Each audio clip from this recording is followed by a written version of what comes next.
of economic development and regeneration. The Cabinet Member for Finance and Enabling will be Councillor Charlie Hoban. Cabinet Member for Leisure, Culture and Climate Change, Councillor Steve Colella. The Cabinet Member for Health and Wellbeing and Strategic Housing, Councillor Shirley Webb. The Cabinet Member for Environmental Services and Community Safety, Councillor Peter Whittaker. And the Cabinet Member for Planning, Licensing and Worcestershire Regulatory Services, Councillor Kit Taylor. In the spirit of how we are now conducting our business here, I'd now like to hand over to the Deputy Leader, Councillor Sue Baxter, Madam Chairman, who she'd like to make a statement, if she may, please. Yes, she may. Thank you, Chairman, and thank you for appointing me as your deputy. It feels really strange sitting here on this side of the chamber, next to the Leader of the Council, and amongst all our Conservative colleagues. So why am I here? And why have we, as independent councillors, decided to join up with the Conservatives to form this transitional arrangement? This council needs to change. Our electorate voted for change, and as an opposition councillor, I certainly understood the need for change. But now, as part of the administration, we want to ensure that that change happens, that we initiate, we develop and implement the change that our electorate and opposition councillors have called for. We're all elected councillors. We should all be involved in the decisions that this council makes. We won't always agree across the four corners of the chamber, but we do need to be involved, engaged, and part of that decision-making process.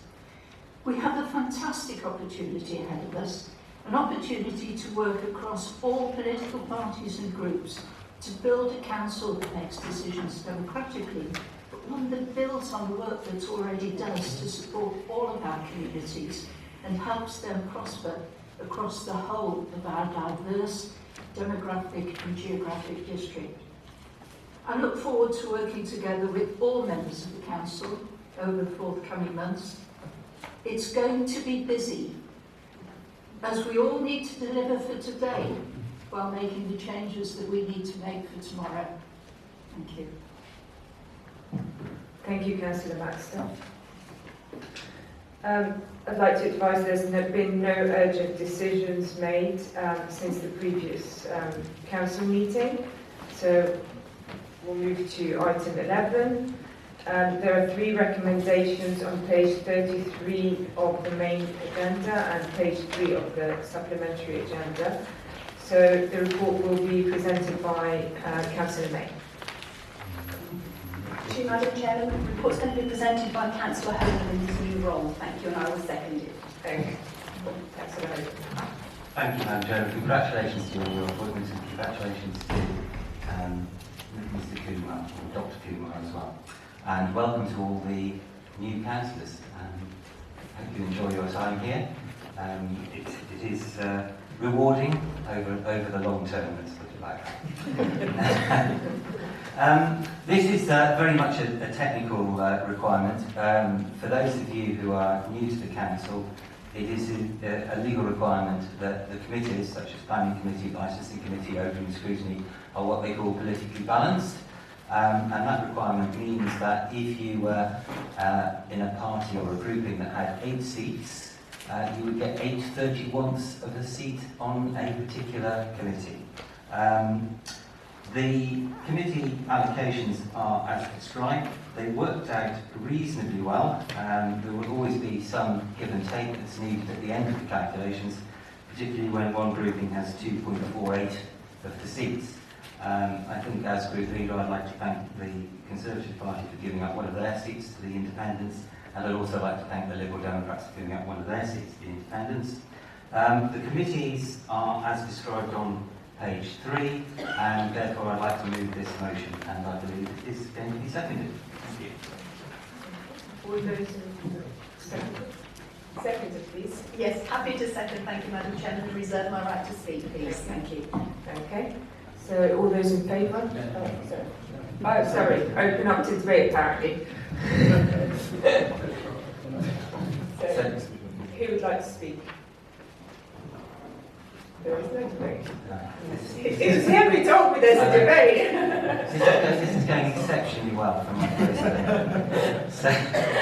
I think I need to read out what is resolved, and this council is asked to resolve that for the ensuing municipal year, the committee set out in the table in Appendix 1 of the report to be appointed, and that the representation of the different political groups on the council and those committees be as set out in that table until the next annual meeting of the council, or until the next review of political representation under Section 15 of the Local Government and Housing Act 1989, whichever is the earlier. And 2, members be appointed to the committees and as substitute members in accordance with the nominations to be made by the group leaders. And 3, the terms of reference for the boards and the committees as set out in Appendix 2 be confirmed. Thank you. Okay. All those in favour? Okay, unanimous. Okay, that's carried. Thank you. Okay. Item 12, the appointments to the Artrix Holding Trust, outside body appointment. Who would like to nominate? Okay.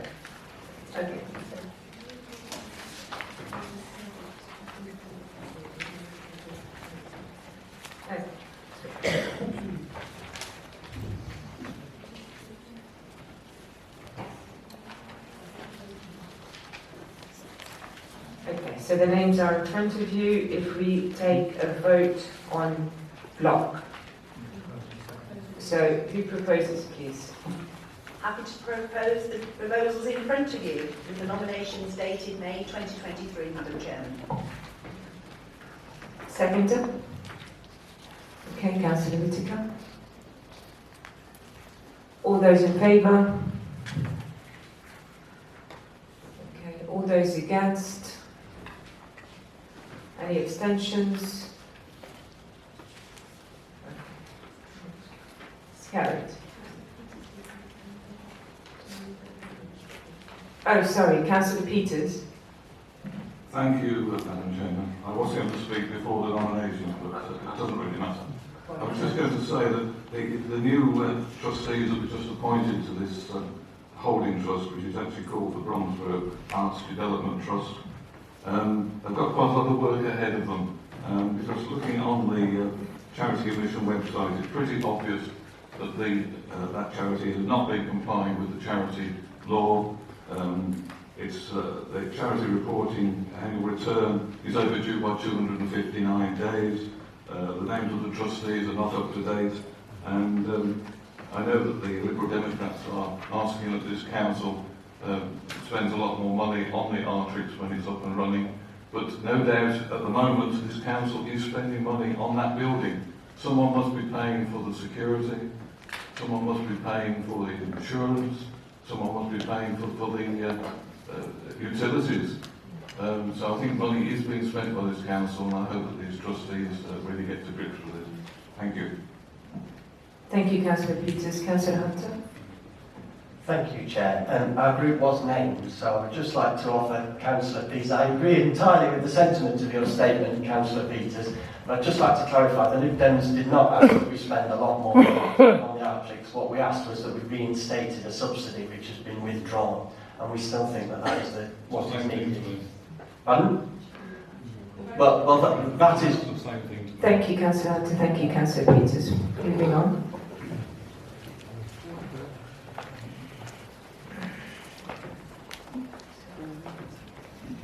Scheme of delegations, item 13. Councillor May, would you like to present? Sorry about this, we've had a meeting ahead of this meeting. Councillor Hogan's going to propose and I will come back in a second if I may. Thank you. Okay, Councillor Hogan. Thank you. That's a great surprise. I'm more than happy to propose a scheme delegation. This is a scheme delegation that has been in force, I think, probably for the last 4 years, on and off with a few alterations. I think there is some suggestion that some of the delegations are reviewed by the Constitutional Working Group, and if that does happen, then the scheme of those that are altered will come back to this council for ratification by the full council. But as I say, at the moment, this is the repeat of what was there last year. So, thank you. Thank you. Can I have a seconder, please? Yes, thank you, Madam Chairman. Happy to second and reserve my right to speak, please. Okay. All in favour? Sorry. Oh, sorry. Councillor MacDonald? Thank you, Madam Chair. Thank you and congratulations. I wonder if the head of legal or the portfolio holder could actually explain to the new members we have around the chamber what this actually means, because it's easy to say schemes of delegation. People ought to know exactly what it means. Okay. Councillor Hogan? Or would you like Claire to do it? No, well, I'm more than happy. The council is responsible for many areas of council life in Bromsgrove, and it isn't possible for this full council to make every single minute decision. And therefore, as a body, we delegate certain decisions to officers to make, and those decisions are at a level that the council feels happy with. If we don't feel happy with them, we can take that delegation back and have it as a full council decision. In addition to that, there are certain things that the cabinet has power to make decisions over, and the cabinet in itself can also delegate decisions to officers. A classic example would be, for example, on the planning committee, where there's a planning committee that you're all aware of, and if that was to consider every single planning application that came in and make a decision on every single planning application that came in, I think you would be very, very, very busy as a planning committee.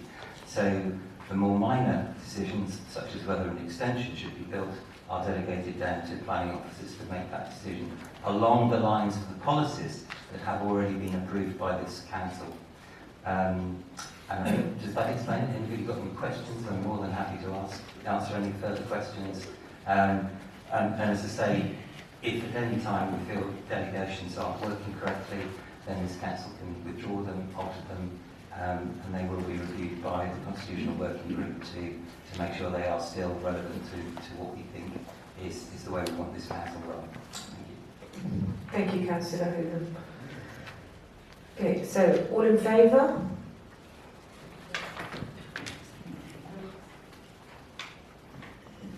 Unanimous? Yes. Yeah, unanimous. It's carried. Thank you. Cool. Are there questions on notice? No. Okay, no questions on notice.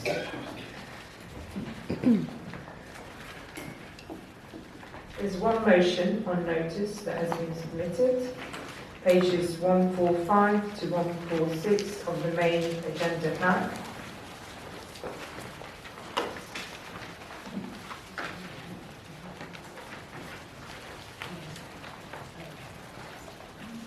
There's a limit, 1 hour. It's a long limit.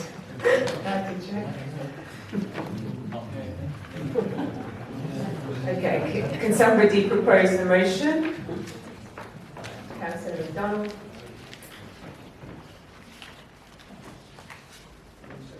Oh, seconder. Councillor Ron Clark. Thank you, Chair. I think we all know in this chamber that across England there have been very many local authorities who voice their concerns about the cabinet system that's been operating out for close on 20 years. And indeed, many councils framed the council looking at other ways of running the council. So many councils are making informal changes to their governance arrangements, including tightening up existing processes. Now, many councils, and I believe we should be one of them, are deciding to go one step further and revisit their formal government arrangements, looking at different decision-making models available to them and taking steps to make a legal change to a different governance system. Now, for some 20 years plus, of operating the cabinet system, there is, I feel, genuine need for change. And that change, I believe, should be a transition to a committee system. Bearing in mind that residents of Bromsgrove have asked for change, and they've demonstrated that, I think we should now implement change and change our power structures within this local authority. It would indeed give a louder voice to all parties, since each committee is made up of members from all groups. Many of us in the cabinet system have found ourselves excluded from decision making. The council would establish a number of committees, each with a specific area of responsibility. The political groups would appoint proportionately elected members to those committees.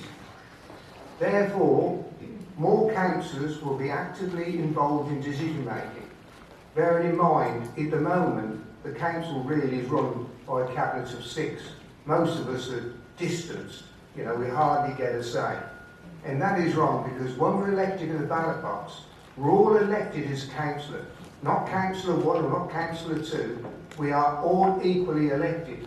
But when we come in this chamber, we are not all equal, because that cabinet has a real source of power that no other person in this room, if you're not in the cabinet, can contribute to decision making with. We are left out. So although we get elected equally in the ballot box, once we come in this chamber, we aren't equal at all. Now, the advantages are, of course, with committees, it involves members in the development and the delivery of services, represents members' opinion in decision making, and helps serve members' needs throughout that interaction. They also offer the opportunity for group problem solving and can be a forum for presenting multiple points of view, something we can't do at the moment. Now, Madam Chairman, I fully understand the main disadvantages of committees.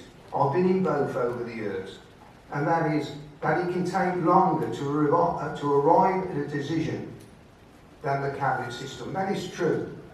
But surely it will be better to arrive at a decision that has been fully debated by a greater number of councillors than 6 or so on a cabinet, which many describe as an oligarch.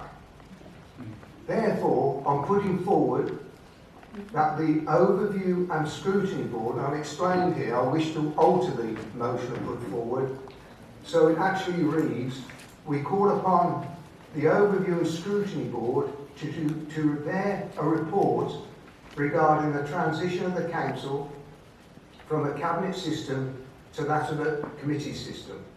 The report to be presented to an extraordinary meeting to be held in September. So I made an alteration because I believe it would be better for the scrutiny board to look into this because there'll be greater discussion. So therefore I'm putting that forward, that we look at changing from the cabinet to the committee system, and the recommendation of the board forward in September. I really believe that people out there have demonstrated in the ballot box they want change, and I'm certain if you're not in the cabinet and you're on this side of the chamber, or you're a member that is distant from the cabinet, you feel you've been elected and you should have a contribution to the decision making process in this council. And unfortunately at the moment, if you're not in that 6, you do not get the opportunity to contribute, and all our talents and all our skills is completely wasted if we're not in that 6. So this opportunity of actually committee systems gives us a wide berth in as much as it allows more people in to contribute, we get more ideas coming in, and we use the intelligence, the skill sets of every member of the council. So I so move, Madam Chair.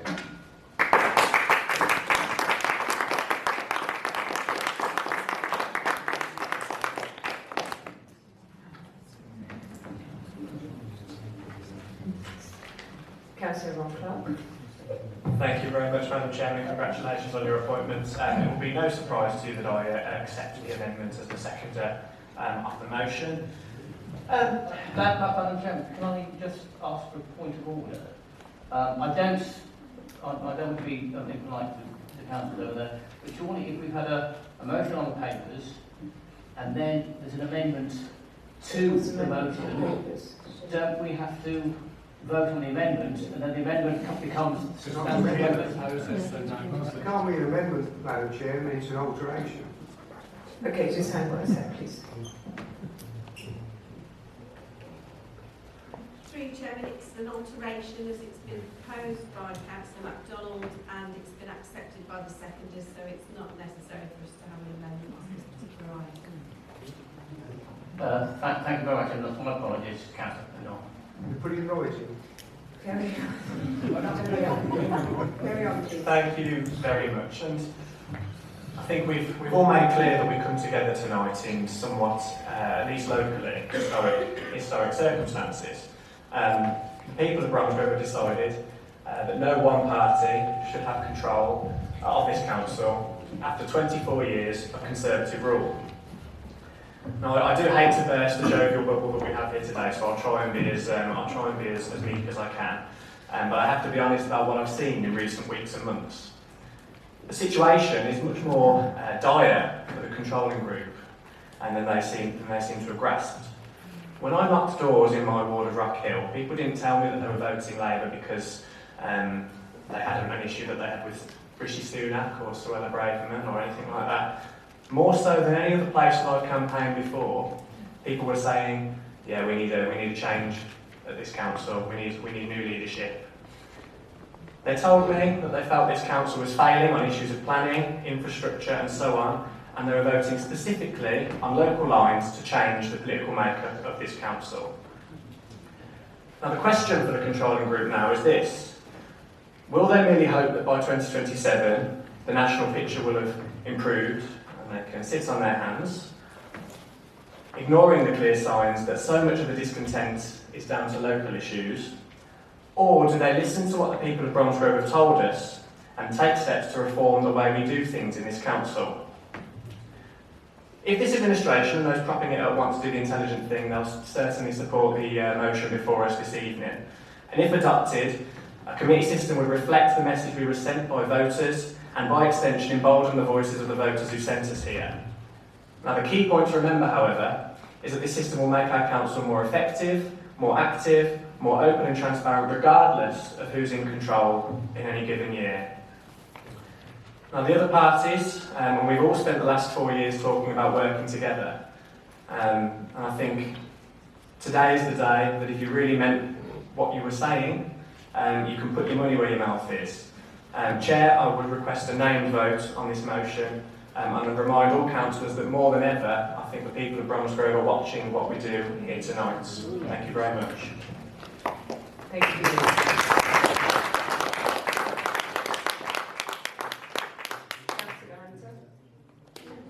Thank you, Chair, and may I add my congratulations on your election. In the Lib Dem group, we wholeheartedly support this motion and the new wording that's been presented tonight. We completely agree with the assessment that the electorate have sent a clear signal that it is time for change and that they have not given overall control to one group, and that we need to start getting better at working together across the political divides. So we will be supporting the motion, but I would like to propose an amendment which I think just adds a little bit of an enhancement, takes nothing away from the motion, and I hope Councillor MacDonald will see fit to accept it because it's very much in the spirit of what he's proposing. And the amendment is to add to the end of the wording with a view to standing up a shadow committee structure as soon as possible. So it's absolutely in the spirit of the motion, but it's trying to make clear to everybody, and especially our electorate, that we are injecting some urgency behind this and that we don't expect to have to wait until the AGM next year for this thing to go, but we want to start working towards it as soon as we can. Thank you, Chair. Thank you. Councillor Donald, do you accept this? No, I don't accept it because I do know a bit about the shadow cabinets and it doesn't fall in with committee system whatsoever. It's a hybrid, it's a totally different system. So I don't want to muddy the waters. The motion we put forward is straightforward. The overview and scrutiny will look and explore everything. They will explore everything and then come back in September. And if someone comes along and says we ought to be looking at that, maybe the overview and scrutiny board will look at it. But let's not muddy the waters at the moment. So if we, if we accept this addendum, we'll muddy the waters. So I don't wish to downplay what the leader of the Liberals has said. Only if you understand, I don't wish to muddy the waters. If we can get a consensus on this, as it stands, because all parties in this room clearly understand it, I think it's better to go forward with this than start amending it and addendums and whatever. So I wouldn't be willing to accept an addendum. Okay. Is there a second to the amendment? Yes. Councillor Nichols. Councillor Nichols, and congratulations again on the appointment. I think time is really important, so I'm seconding this because it emphasises time, and we really cannot afford any procrastination. Although I have to say, being new to council, I'm very impressed at the cross-party approach we're seeing tonight. But I think this amendment is important, and the message of the local elections is that Bromsgrove does want to see change, and I think we need to say a clear message that we are pushing for change rapidly, and that I wouldn't want to see any delay either from councillors or indeed officers in implementing such a change. Thank you, Councillor. Councillor Baxter, on the amendment. Thank you. I agree with Councillor MacDonald. We all know that we need change, and hopefully all working together we will make the right changes to make this council work and involve everyone. But by putting this bit at the end, we're assuming the outcome. We need to wait until we've actually done the homework first. So I won't be supporting the agenda. Thank you. Councillor Colella. Thank you, Madam Chairman, and congratulations on your appointment. I must disagree with Councillor Hunter's proposed recommendation changes. Having not long ago completed a test and finish group on the Section 23 notice, 24 there's deflation for you. Having completed that task group with a few councillors across this council, the thing that struck us as a working group was that the pressure of achieving the IT system, which in essence it was a massive burden on this council, and that this council should not underestimate the work that will be involved to work to a migration from the cabinet to committee system, which I wholeheartedly support. There will be a transition period that will have to be determined as part of the work progress that goes on after this evening's meeting. So I would urge that, unfortunately, I wouldn't support Councillor Hunter's motion, but I would like to speak on Councillor MacDonald's motion when that comes round. Thank you. Thank you, Councillor. Councillor May, you had your hands up. Yes, please. I'd like to speak on Councillor MacDonald's motion when it comes round first, if you want to take it. Okay. Any more on amendments? Councillor Hogan, please. Thank you, Madam Chairman. From my own personal point of view, you have a promise from me that in this area, if I'm still in finance, I will move to a shadow committee system as soon as it's practical after this report in September. I don't want to see this council coming to a cliff edge in May of next year. One day we're running a cabinet system and the next day we're running a committee system. I believe that if the report says that we need 7 committees or we need 5 committees and these are the areas that they actually should be dealing with, then at that point we should align the cabinet positions with those committee recommendations. And to say from my point of view, I would be looking to start a small committee off immediately. And as you know, Rob, within finance we have the Budget and Finance Working Group, which I hope the Labour Party will take part in, because I think will become an even more open forum for discussion about our financial position and how we should move forward from day one, from now on, and hopefully that can move into morph into more of a shadow committee as we move towards the full committee system. But